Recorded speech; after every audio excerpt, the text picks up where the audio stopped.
Tuhan adalah Bapakku. Ku berdoa surga terbuka, mujizatnya nyata, kuasanya tak pernah berubah, kasihnya selalu sempurna. Tuhan adalah Bapakku. Ku berseru, Tuhan dengarku.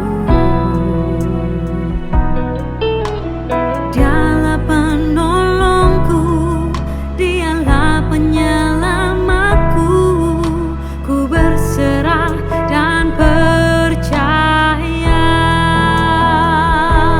Aku ditolong Tuhan, aku dipulihkannya. Tak ada yang tak mungkin bagi Dia. Aku ditolong Tuhan, aku disembuhkannya. Tiada yang mustahil bagi Dia.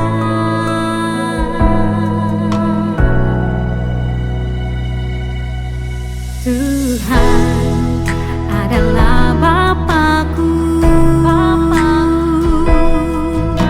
Ku berseru, Tuhan dengarku. Dialah penolongku, Dialah penyelamatku. Ku berserah dan percaya. Aku ditolong Tuhan, aku dipulihkannya. Tak ada yang tak mungkin bagi Dia. Aku ditolong Tuhan, aku disembuhkannya. Tiada yang mustahil bagi Dia. Saat aku berdoa dalam nama Yesus,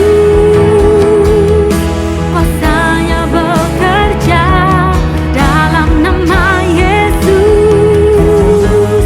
Aku disembuhkan, aku diberkati, aku terima mujizat dalam nama Yesus.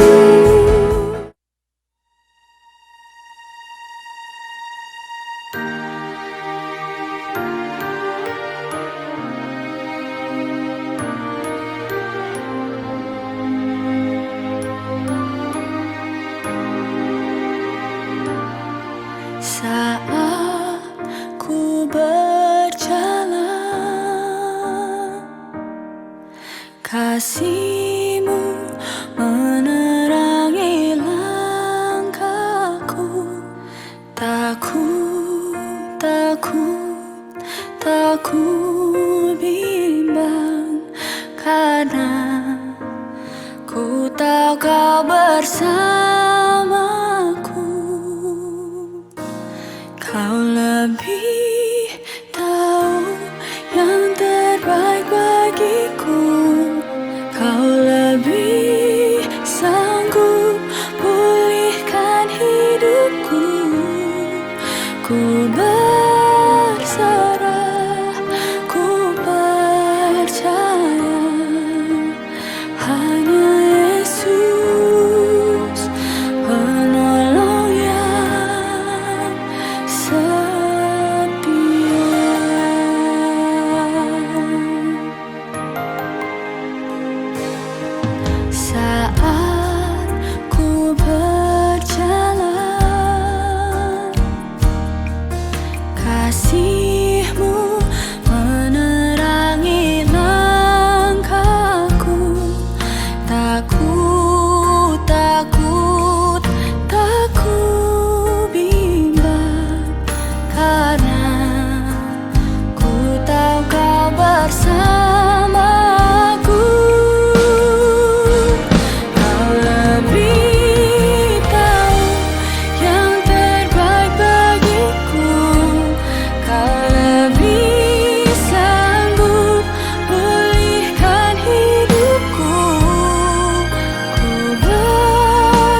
Nah, saudara, mari kita buka Lukas 2 ayat 25 sampai dengan 33.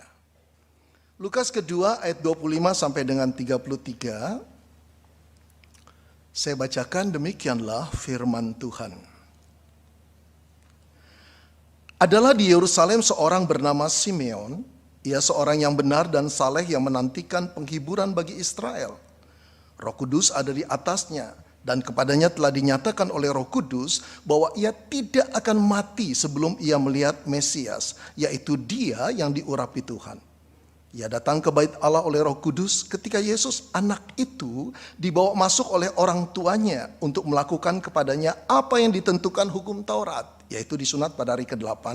Ia menyambut anak itu dan menatangnya sambil memuji Allah, katanya, "Sekarang Tuhan, biarkanlah hamba-Mu ini pergi dalam damai sejahtera, sesuai dengan firman-Mu. Sebab mataku telah melihat keselamatan daripada-Mu, yang telah Engkau sediakan di hadapan segala bangsa, yaitu terang yang menjadi penyataan bagi bangsa-bangsa lain dan menjadi kemuliaan bagi umat-Mu Israel." Dan bapak serta ibunya amat heran akan segala apa yang dikatakannya tentang Dia. Saudara yang dikasihi Tuhan, belakangan ini kita sudah sangat jarang menerima berita duka cita di medsos kita. Berbeda dengan beberapa bulan yang lalu, seolah-olah kita dikepung oleh berita duka cita itu. Pernah satu pagi baru mulai buka medsos, 12 berita duka cita, saudara, muncul di medsos saya. Ada perasaan gloomy, perasaan menjadi melankolis, saudara, ya, aduh gak enak sekali. Saat itu ada banyak orang yang ketakutan terpapar COVID lalu kemudian meninggal dunia. Entah saudara mengalami atau tidak. Wajarlah ketakutan seperti itu, saudara, betul tidak? Sekarang telah berlalu, puji Tuhan, dan kita masih diberi kehidupan oleh Tuhan. Tapi pertanyaannya, saudara, setelah keadaan membaik, apakah kematian itu tidak akan datang pada kita? Saudara tahu pasti jawabannya, bukan? Apakah kematian tidak akan datang pada kita? Akan datang kepada kita, saudara. Oh saudara, kematian itu seperti singa yang duduk tenang menantikan mangsanya. Dengan sabar dia mengamati kapan waktunya akan menerkamnya.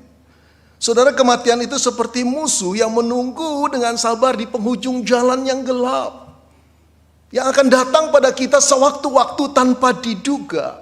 Satu kali kelak kematian itu pasti datang. Saudara, walaupun kita sakit bisa sembuh berkali-kali, tetapi bukan berarti sembuhnya kita berkali-kali lepas daripada kematian. Ada di ujung jalan yang gelap sana kematian menunggu dengan sabar. Berarti musuh yang utama bukan sakit penyakit, saudara. Kematian itu sendiri yang tidak bisa dihindari, yang akan menjadi bagian engkau dan saya.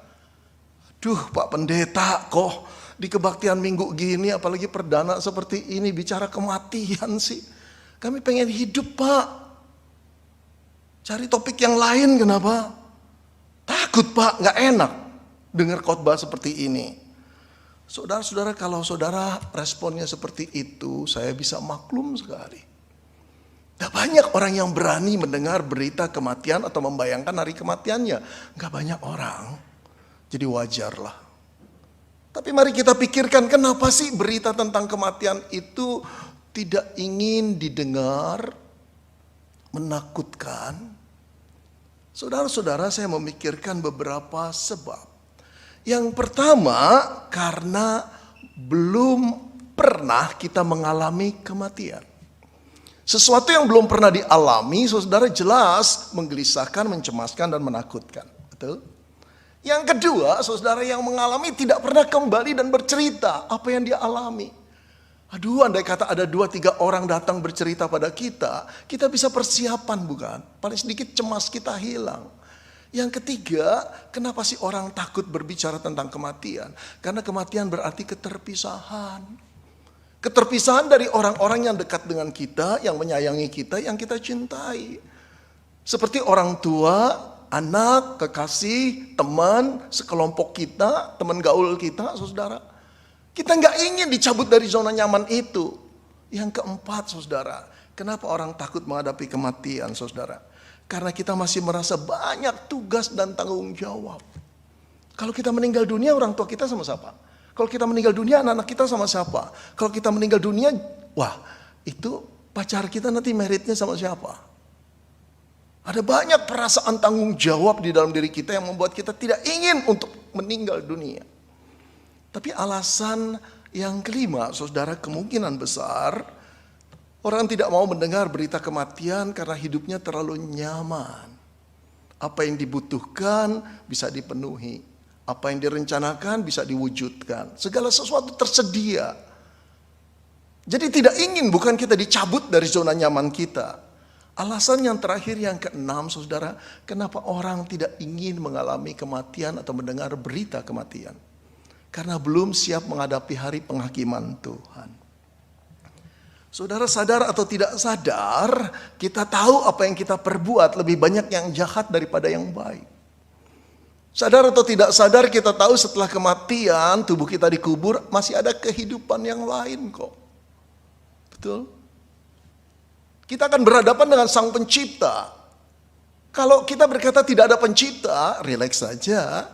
Tapi kenyataannya kematian menakutkan kita. Karena kita tahu ada hari penghakiman Tuhan. Saudara, itulah sebabnya kebanyakan orang takut pada kematian. Saya boleh menegaskan kalau gitu kematianlah yang menjadi persoalan utama yang paling menakutkan manusia. Dia menjadi musuh yang besar. Tetapi berbeda dengan orang ini, saudara, yang bernama Simeon yang kisahnya baru kita baca tadi. Saudara, dia bukan cuma tidak takut menghadapi kematian, bahkan dia berdoa meminta kematian datang kepada dia. Saudara-saudara, siapa sih Simeon ini, saudara? Kita tidak tahu latar belakangnya, kisahnya, prestasinya, pendidikannya, tidak tahu. Namanya cuma satu kali ditulis di bagian ini, saudara. Tetapi yang luar biasa adalah doanya, saudara. Sekarang Tuhan, biarkanlah hambamu ini pergi dalam damai sejahtera, sesuai dengan firman-Mu. Pergi bukan berarti meninggalkan tempat, go away begitu, saudara. Enggak. Pergi dalam arti pergi dari dunia ini, pergi ke alam baka, saudara. Keren ini orang. Dia minta meninggal dunia di dalam damai sejahtera Allah, saudara. Dia tidak takut sama sekali, bahkan dia memohon. Nanti kita bertanya dulu, kenapa dia memohon nih, saudara? Apakah sebetulnya dia sedang mengalami kesulitan dan penderitaan yang luar biasa sampai dia tidak tahan lagi? Atau dia mengidap satu penyakit yang tidak pernah bisa disembuhkan, terminal illness yang dia sudah lelah, atau hidupnya stres karena hutangnya banyak. Saudara, kita tidak tahu, tapi Alkitab tidak mengatakan apa-apa. Berarti alasan-alasan itu jauh daripada orang yang bernama Simeon. Cuma yang jelas, saudara, hal itu dikatakannya ketika dia telah melihat seorang bayi, saudara. Ceritanya begini. Saudara-saudara, sebelum dia bertemu dengan bayi itu yang bernama Yesus, Roh Kudus memimpin dia dan berkata, engkau tidak akan meninggal dunia sebelum engkau bertemu dengan Sang Mesias, yaitu dia yang diurapi. Lalu Roh Kudus memimpin Simeon masuk ke bait Allah, saudara. Di pelataran bait Allah, Roh Kudus dengan jelas menunjuk dialah Sang Mesias. Yang mengejutkan, saudara, yang ditunjuk itu bayi yang berumur 8 hari. Yang dibawa papa mamanya untuk disunat sesuai dengan tradisi Yahudi. Oh saudara, ketika dia mendekati bayi itu, saya boleh merasakan gentarnya, gemetarnya hatinya. Ribuan tahun Israel menunggu sang bayi atau Mesias. Sekarang Roh Kudus mengatakan itulah Sang Mesias. Oh, dia tidak tahan, dia melihat wajah Sang Mesias, lalu kemudian dia meminta menggendongnya dan menatangnya, saudara. Disitulah terucap satu perkataan, sekarang Tuhan biarkanlah hambamu ini pergi dalam damai sejahtera sesuai dengan firman-Mu. Jadi ketidaktakutan Simeon akan kematian itu bersangkut paut dengan bayi kecil yang bernama Yesus, saudara. Sang Mesias itu. Lalu dia lanjutkan, sebab mataku telah melihat keselamatan yang datang daripadamu. Bukan keselamatan yang datang dari usaha manusia, perbuatan manusia, tapi dari Tuhan semata-mata. Inilah yang memberanikan dia. Saudara, apakah Simeon itu orang kudus? Orang yang tidak pernah jatuh dalam dosa? Memang pada ayat 25 dikatakan Simeon itu orang benar dan saleh, saudara. Tapi orang benar dan saleh tidak menunjukkan dia tidak pernah jatuh dalam dosa. Dia adalah seorang yang berusaha untuk mengikuti Taurat Tuhan. Hidup benar di hadapan Tuhan, hidup dengan kesalehan. Tapi dia tahu dia orang yang jatuh juga di dalam dosa. Seperti yang dikatakan oleh Roma 3 ayat 23. Semua orang telah berbuat dosa. Semua orang, termasuk Israel, termasuk Simeon, termasuk saudara dan saya, semua orang telah berbuat dosa. Saudara-saudara yang dikasihi Tuhan, Simeon tahu saudara, Israel itu satu bangsa yang dipilih Tuhan, disayang Tuhan, diberikan Tuhan Taurat Tuhan agar hidupnya benar seturut dengan kehendak Tuhan. Saudara-saudara, tapi ribuan tahun mereka hidup berusaha mentaati Taurat ini, baru ternyata mereka tidak mampu sama sekali melakukan Taurat itu, saudara. Saudara, hukum Taurat itu ringkasnya jadi 10 hukum. 4 hukum pertama pada loh batu sebelah kiri saya, dan itu mengisahkan relasi dengan Tuhan. 6 hukum kedua di loh batu kedua itu saudara mengisahkan, mengatur hubungan antara sesama manusia. 10 hukum yang sederhana ini saudara diminta Tuhan untuk dijalankan oleh Israel. Tapi ribuan tahun mereka berusaha menjalankannya. Tidak pernah ada seorang pun yang melakukannya dengan sempurna. Frustrasilah mereka. Mereka menjabarkan 10 hukum ini bisa menjadi 400-an rincian kecil. Semakin diperinci saudara, semakin mereka tahu bahwa mereka banyak sekali pelanggarannya. Oh saudara-saudara yang dikasihi Tuhan, menjeritlah mereka persis seperti yang dikatakan oleh Roma 3 ayat 23. Karena semua manusia telah berbuat dosa dan telah kehilangan kemuliaan Tuhan. Saudara, celakanya 10 hukum Taurat ini bukan seperti sebuah ujian, satu ujian dengan 10 soal yang diberikan guru atau dosen. Kalau 10 soal, salah satu bisa 90 masih. Salah 2, 80 saudara, masih B+, lumayan lah. Tidak saudara, salah satu berarti ketidakmampuan seseorang untuk keluar dari dosanya. Meninggalkan kekudusannya. Bagi Allah cukuplah untuk menolak orang itu berkumpul bersama dia di rumahnya yang abadi, surga. Oh saudara, ini sangat mengerikan. Sama seperti kalau saya ingin minum segelas air mineral. Kemudian di tengah-tengah kehausan saya mulai membuka sedotan dan menancapkannya, kemudian meminum. Saat saya mau minum, istri saya lihat. Lalu dia berlari-lari dan bergeras, "Ben, jangan minum." Kenapa? Kamu lihat, ada jamur benang di bawahnya. Hitam, tapi cuma sedikit. Kira-kira 3 senti lah. Kecil lagi, berapa mili. Saya bilang, iya sih, saya juga lihat. Tapi kan cuma sedikit di bagian bawah. Udah jangan minum, nanti kamu sakit perut loh. Enggak, kamu pikir jamurnya di bawah kok. Air di atas masih banyak. Saya kemudian minum. Bodohlah saya. Istri saya yang benar.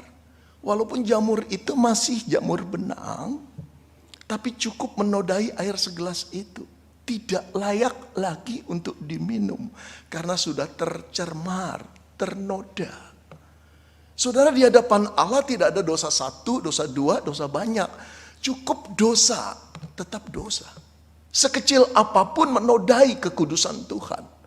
Dan Tuhan tidak sanggup menerima orang yang berdosa untuk kumpul bersamanya kelak di surga yang mulia. Nah, ini yang jadi problem. Israel sudah berusaha taat, tapi semakin mereka mau mentaati, semakin gagal. Lalu adakah orang yang sempurna melakukan hukum Taurat ini? Jawabnya tidak ada. Tidak ada.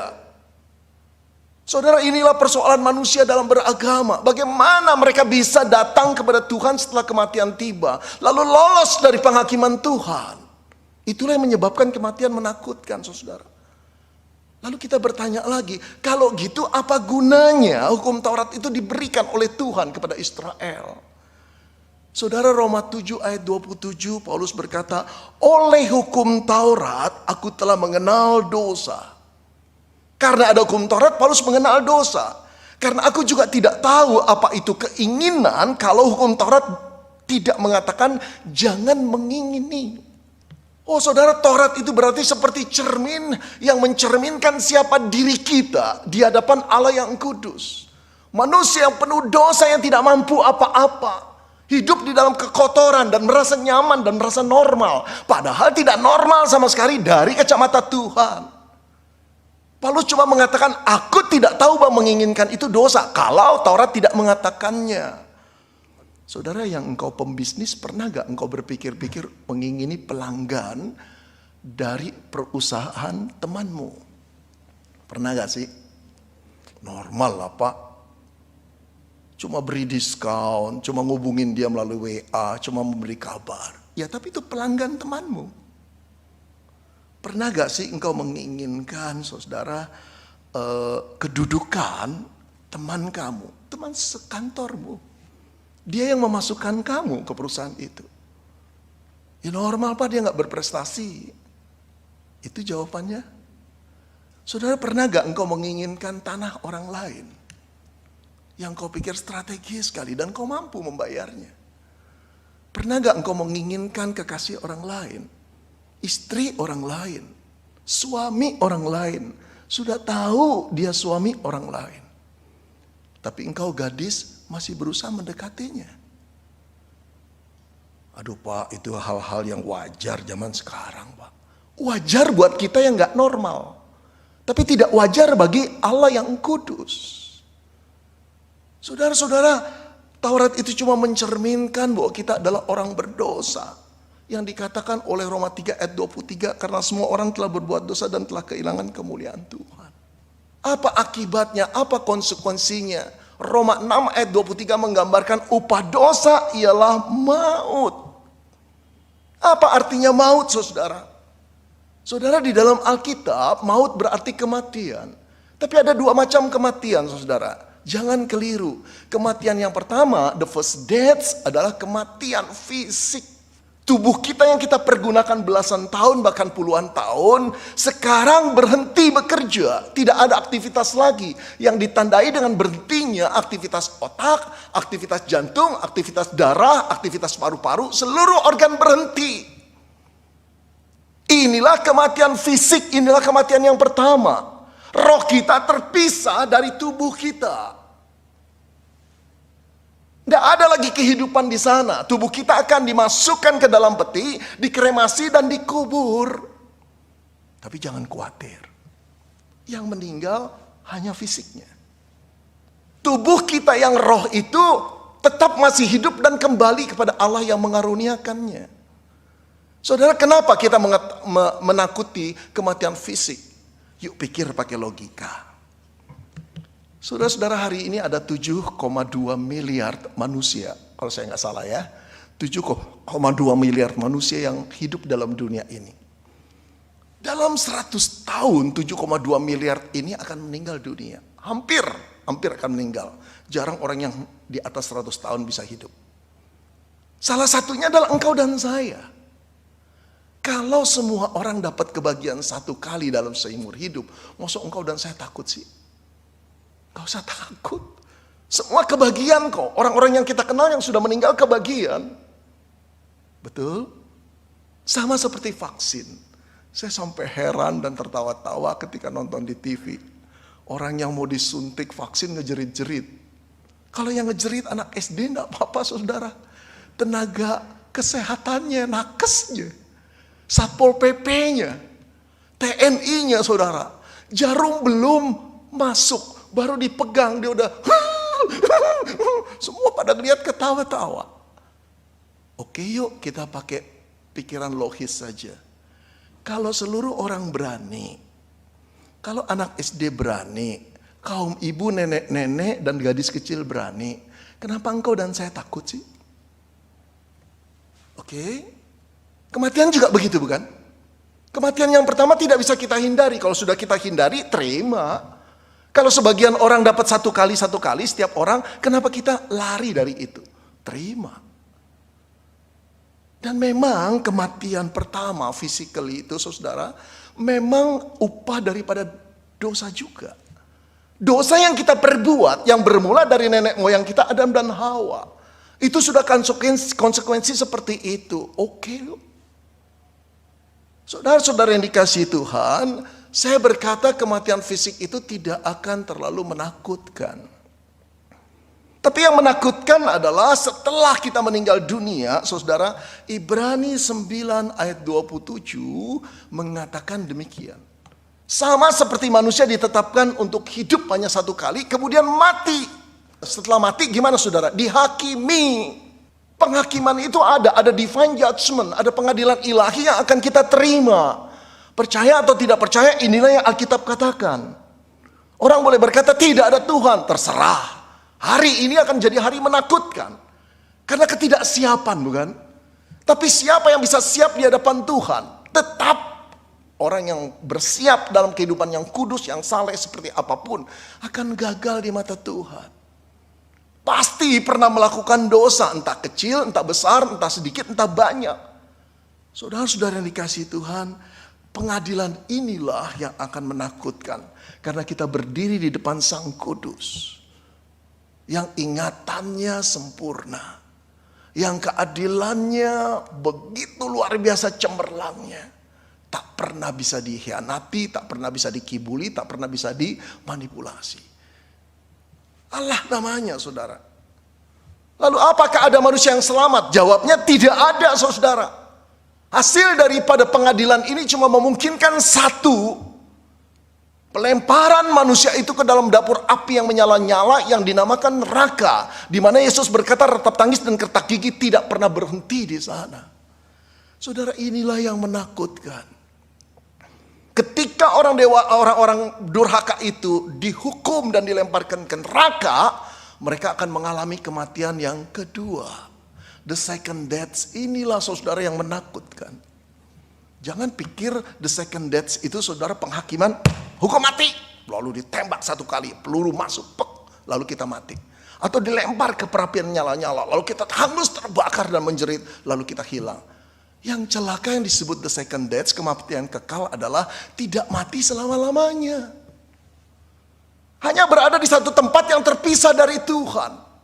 Saudara, bagi saya kelak adalah kengerian yang paling dalam, rintihan kepedihan yang paling dalam, penderitaan yang paling dalam di dalam kekekalan adalah bukan persoalan penyiksaan fisiknya, tetapi adalah persoalan tidak boleh bertemu dengan Allah Sang Pencipta kita selama-lamanya.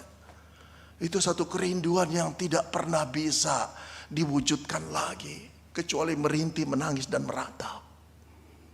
Saudara-saudara, kematian inilah yang menakutkan. Tapi tidak dengan Simeon. Dia berkata, sekarang Tuhan izinkan hambamu ini pergi. Kenapa? Sebab mataku telah melihat keselamatan yang daripadamu. Saudara, ribuan tahun loh bangsa Israel mencari keselamatan. Gak mampu-mampu menunggu Sang Mesias. Sekarang Simeon yang melihatnya.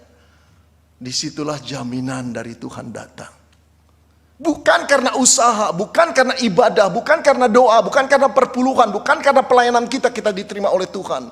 Tetapi karena Tuhan telah mengirimkan Sang Juru Selamatnya yang bernama Yesus. Saudara-saudara, 30 tahun kemudian, sang bayi kecil yang bernama Yesus itu telah menjadi seorang guru agama, yang mencengangkan dengan kalimat-kalimat yang luar biasa yang tidak pernah dikatakan oleh orang Farisi dan ahli Taurat.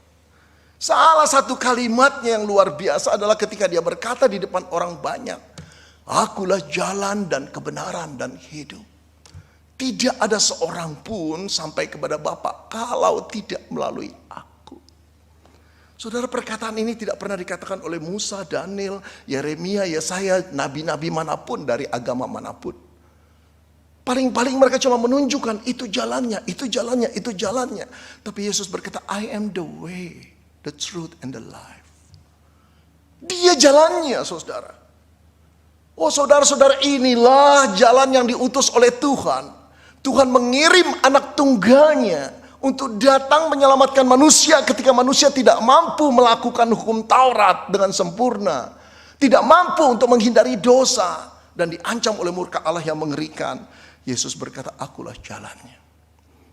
Bagaimana dia membuat jalannya, saudara? Dengan mempersembahkan dirinya di atas kayu salib, saudara. Jadi setiap orang berdosa, engkau dan saya yang harus menerima hukuman Allah yang adil dan kudus itu.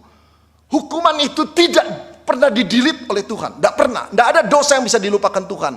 Tanggung jawab tetap dikejar. Cuma hukuman itu dilimpahkan kepada anak Allah yang bernama Yesus. Dia mau menanggung hukumanmu dan hukumanku.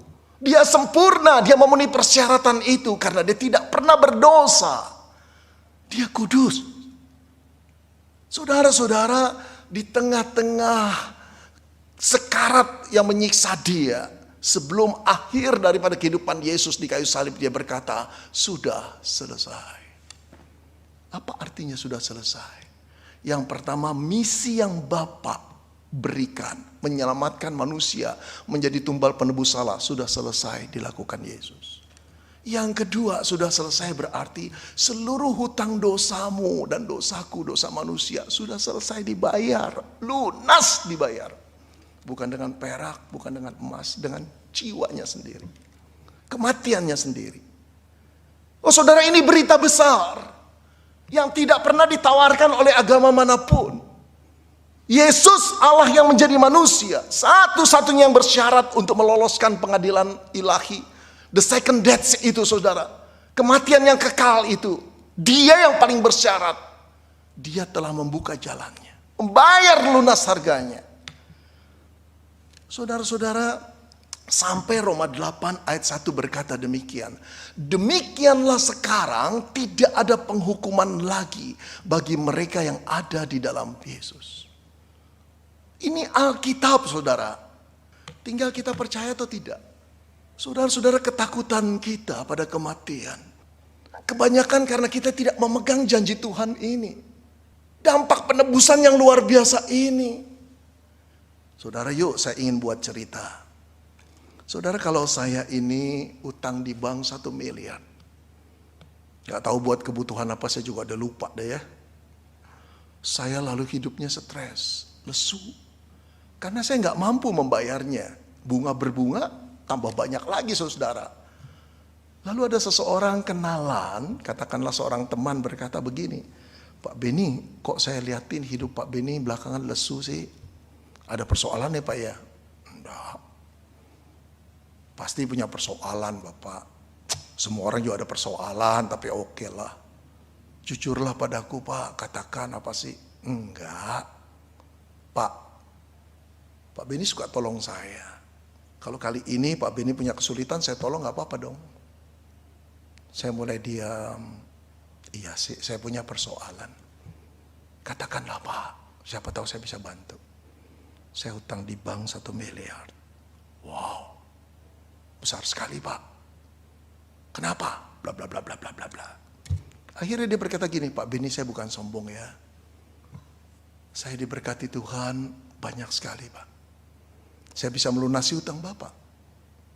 Boleh kan? Saya diam, Bapak benar mau lunasi utang saya? Betul. Mana surat utangnya?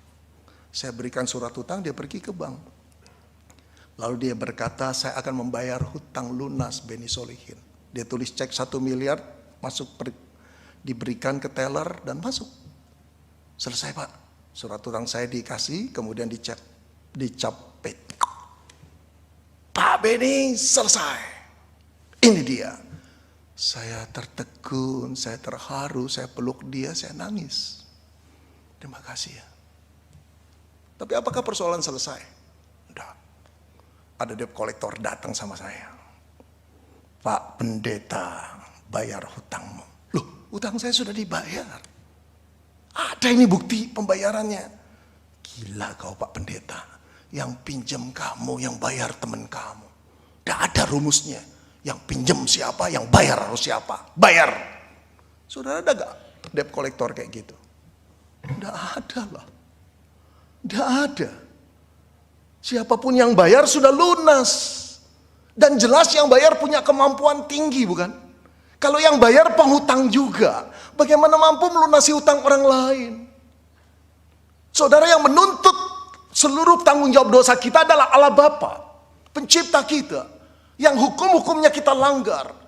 Dia menuntut juga keadilan pada orang-orang yang pernah kita tipu, kita dustai, kita sakiti, kita hina.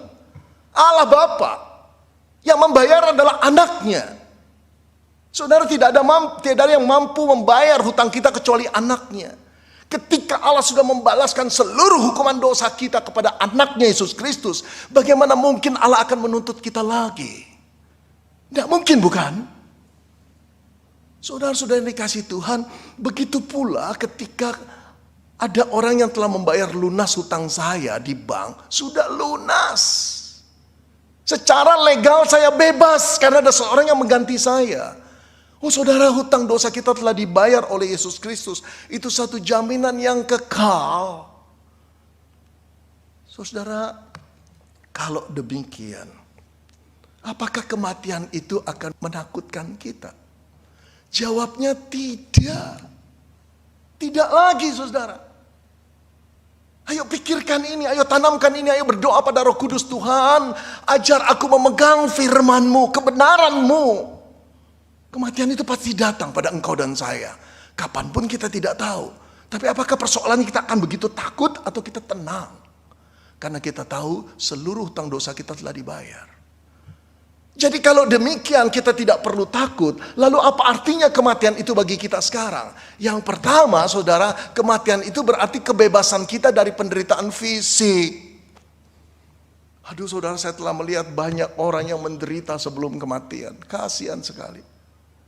Ada juga mahasiswa, mantan mahasiswaku, ada juga temanku, ada juga jemaat, ada juga saudaraku, banyak sekali. Sampai satu titik saudara mereka akan berkata, gak kuat Pak, biar Tuhan panggil saya. Keinginannya cuma pulang seperti Simeon. Sakit semua saudara. Saudara, berarti ketika kematian datang, saudara tahu, itu belas kasihan Tuhan. Dia dibebaskan dari penderitaan fisik. Betul? Aduh saudara, jangan pikir kematian itu keterpisahan, kematian itu ketersiksaan. Bukan, kematian itu pembebasan dari penderitaan fisik. Engkau semakin dewasa, beberapa semakin tua. Naik tangga saat itu, udah mulai sebagian dari kita ngos-ngosan kan. Dulu waktu remaja, waktu anak-anak sampai heran. Kita dibilang mama kita barangkali, kamu gak capek-capek. Sekarang naik 2-3 kali mulai pikir. Coba 20 tahun lagi. Saudara, kulit mulai keriput. Tekanan darah tinggi. Kemudian jantung gak karuan. Aritmik. Udah banyak sekali. Tiba-tiba kita bisa kolaps. Masuk rumah sakit lagi. Kau tidak ingin fisikmu diganti? Tubuhmu disempurnakan oleh Tuhan dengan tubuh yang mulia yang gak pernah sakit? Saudara, kapan? Kapan kita terbebas dari tubuh yang mulai rapuh ini? Yang penuh banyak kekurangan. Pada waktu kematian itu datang. Asik gak? Yang kedua, saudara, kalau gitu kematian apa artinya buat kita? Kematian adalah pembebasan dari dosa. Aduh saudara, memang kita orang-orang tebusan bagi yang sudah percaya. Orang-orang tebusan. Tapi benarkah kita bisa bebas dari dosa 100%? Tidak bisa. Kenapa? Karena kita masih ada tubuh dan darah yang lama. Yang kita hidupi belasan tahun atau puluhan tahun di dalam dosa. Sifat dosa masih ada. Sifat manusia lama masih ada. Itu sebabnya mereka menggoda terus. Sehingga kita jatuh lagi. Diampuni Tuhan, ditegakkan lagi, jatuh lagi. Saudara, saya mengaku pada saudara, saya jadi orang Kristen sudah 44 tahun. Saya jadi hamba Tuhan sudah 34 tahun. Saudara-saudara yang dikasihi Tuhan, tahukah saudara pergumulan yang paling besar? Dosa. Semakin kita dekat dengan Tuhan, semakin kita mau hidup kudus dengan Tuhan, semakin kita menjerit kalau kita jatuh dalam dosa. Dan saya mengaku pada saudara, selama 44 tahun saya jadi orang Kristen, tidak ada satu hari pun saya tidak jatuh dalam dosa. Gak sanggup. Baik dosa perkataan, pikiran, perbuatan. Kalau sudah jatuh dalam dosa, terduduk di hadapan Tuhan dan menjerit, aku jatuh lagi Tuhan. Walaupun Tuhan mengampuni. Tersisa gak? 44 tahun jadi anak Tuhan, tidak pernah satu hari pun tidak melakukan dosa. Saudara pernah tidak satu jam pun kau tidak melakukan dosa? Aduh saudara, ini menggetarkan. Dosa begitu liciknya, menggoda, memikat. Dosa membuat kita berpikiran lebih tinggi daripada diri kita sendiri dan menganggap orang lain lebih remeh dan tidak bisa apa-apa. Dosa membuat kita bangga atas prestasi kita di kantor, di profesi, dengan kekayaan kita. Saudara, pada akhirnya, kapan engkau dan saya betul-betul tidak terganggu dengan dosa? Pada waktu kematian itu datang. Jadi kematian menakutkan enggak? Enggak. Saudara pernah gak sih jadi orang Kristen gak pernah melakukan dosa? Aduh, saya ngebayangkan tuh kehidupan surgawi, satu kehidupan yang bebas, satu kehidupan yang tidak lagi kita diracuni oleh kesombongan, iri hati, kebencian. Dosa tidak mampu berkuasa membujuk senikmat apapun atas diri kita. Kapan itu terjadi? Pada waktu kita meninggal dunia. Orang yang meninggal dunia tidak bisa sombong. Orang yang meninggal dunia tidak bisa iri hati. Orang yang meninggal dunia tidak bisa dirangsang oleh gambar-gambar pornografi. Gak bisa. Dosa tidak berkuasa lagi. Karena kita telah sempurna dibawa oleh Bapa. Apakah kematian menakutkan? Tidak. Terakhir saudara, kalau gitu kematian apa artinya buat kita? Kematian adalah sarana kita untuk masuk surga dan bertemu dengan Tuhan. Saudara, ada banyak orang rindu akan surga, tapi takut menghadapi kematian. Satu tempat yang paling dirindukan oleh setiap orang percaya untuk ditinggali terakhir kalinya, surga. Tapi tidak ada satu tempat yang orang Kristen enggan diajak untuk ke sana selain surga. Ada banyak anak Tuhan berkata, oh aku rindu bertemu dengan Engkau Tuhan. Kembalilah kepada Tuhan. Mintalah seperti Simeon. Izinkan hambamu ini pergi Tuhan. Oh saudara-saudara, jadi surga itu cuma sarana. Seperti kemah lama diganti kemah baru. Baju lama diganti baju baru. Lalu kita menerima fisik yang baik, masuk ke surga, tempat Allah mulia. Dan bertemu dengan Kristus, kekasih kita, penebus kita. Saudara pernah gak sih saudara rindu bertemu dengan Yesus? Saya sering kali ngalami kerinduan. Yesus itu mukanya seperti apa ya? Mulianya seperti apa ya? Saudara, saya ingin sekali satu kali kelak saya berlutut di hadapan Tuhan. Setelah kematian di dunia ini. Lalu ketika memelekkan mata, saya lihat Yesus. Aduh, pasti saya peluk kakinya. Saya akan nangis di sana. Kalimat pertama saya mau mengatakan, Jesus, thanks for your salvation. For your redemption for me. Saya ingin mengatakan, Tuhan terima kasih yang Kau menyelamatkan aku.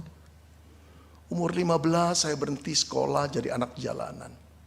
Dibuang papa, dibuang mami, dibuang guru, dibuang kepala sekolah, dibuang pendeta. Hanya Yesus yang cari saya. Dia tahu kelemahan saya. Setelah saya bertobat 10 tahun kemudian saya dipanggil menjadi hamba Tuhan. Dia juga tahu kelemahan saya. Dia yang paling tahu, tapi dia yang paling memaklumi. Kasihnya tidak berkurang. Saudara, saya ingin bertemu muka dengan Yesus. Saya ingin memeluk dia. Hanya di kaki. Aku gak layak peluk seluruh tubuhnya. Saudara, apakah kematian menakutkan? Tidak. Saya pernah dioperasi saraf terjepit, back pain di belakang ini. Janjinya dokter 4 jam, tapi jadi 6 jam.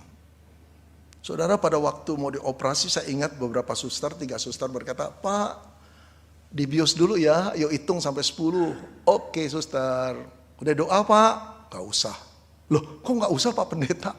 Udah bosen udah doa dari dulu. Suster, lakukan saja, Tuhan pasti pelihara. 1, 2, cuma 3. Lalu gak ingat apa-apa. Saudara-saudara, 6 jam kemudian saya baru sadar.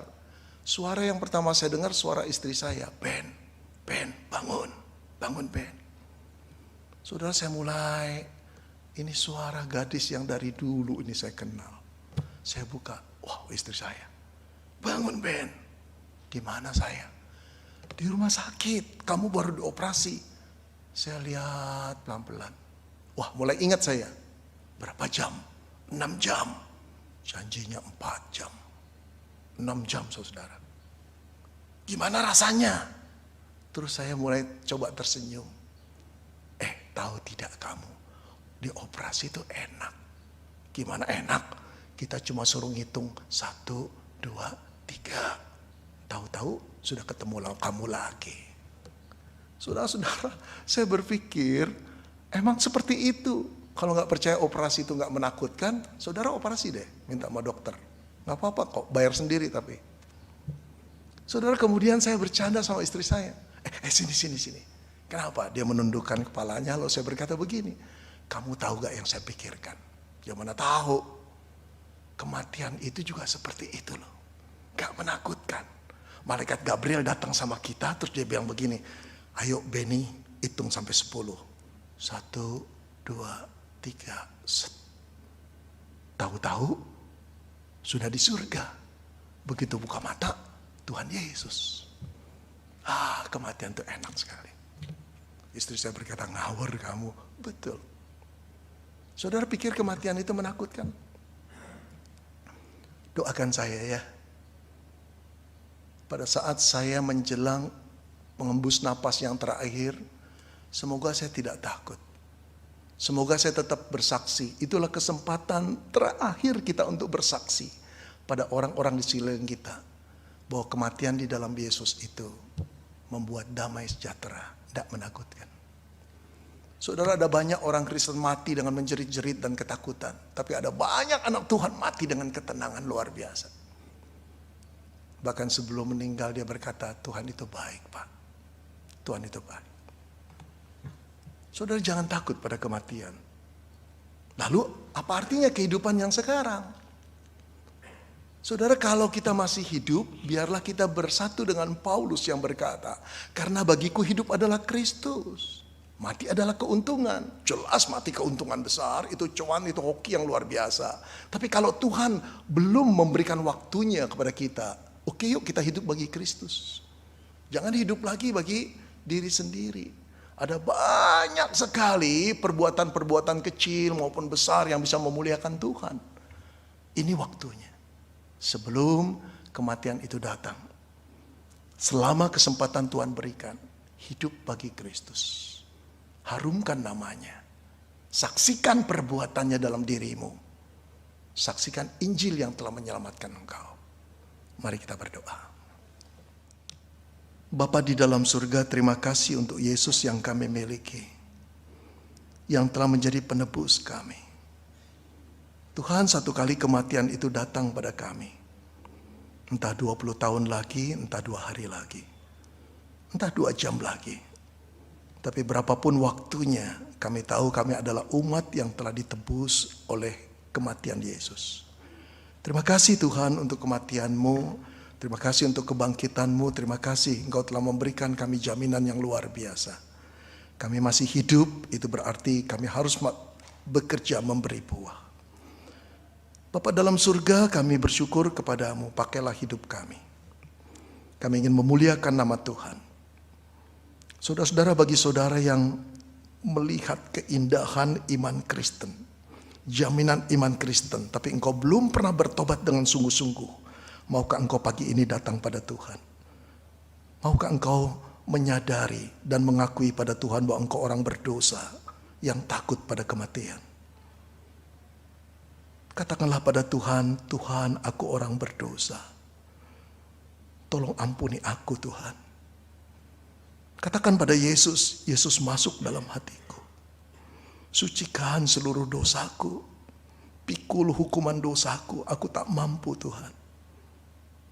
Saudara, aku memberi jaminan Yesus akan menyelamatkan engkau. Karena selama ini dia selalu mencari orang-orang yang menjerit dan berdoa seperti itu.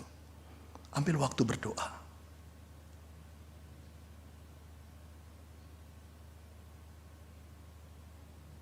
Katakan pada Tuhan, Tuhan Yesus, ini aku, orang yang penuh dengan dosa.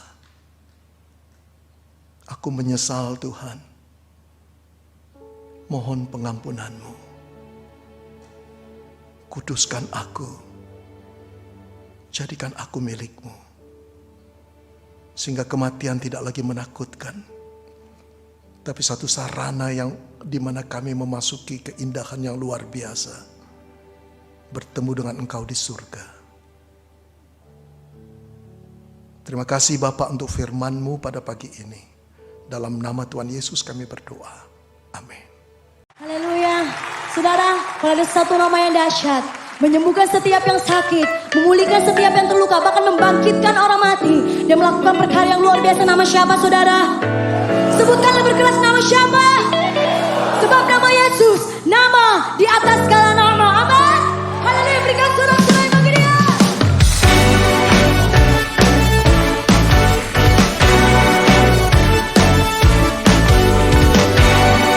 Aku suka dengan Kau Tuhan.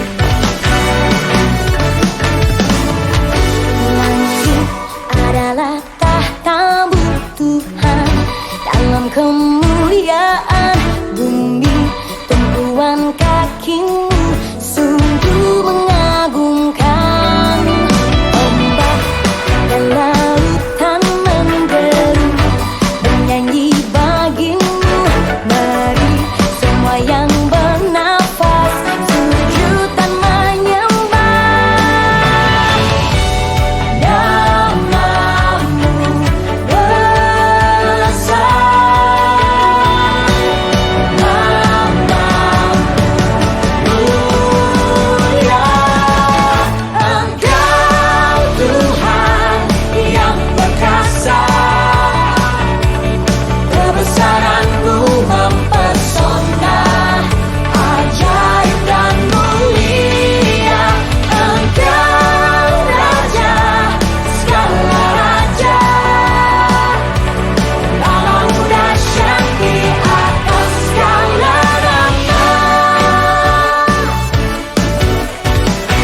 lagi sorak-sorak kemuliaan yang luar biasa buat Allah kita. Come on. Sekarang terimalah kasih karunia dan damai sejahtera Tuhan Yesus Kristus dan kasih Allah Bapa kita serta persekutuan Roh Kudus menyertai setiap kita sekarang, seterusnya, dan selamanya. Amin.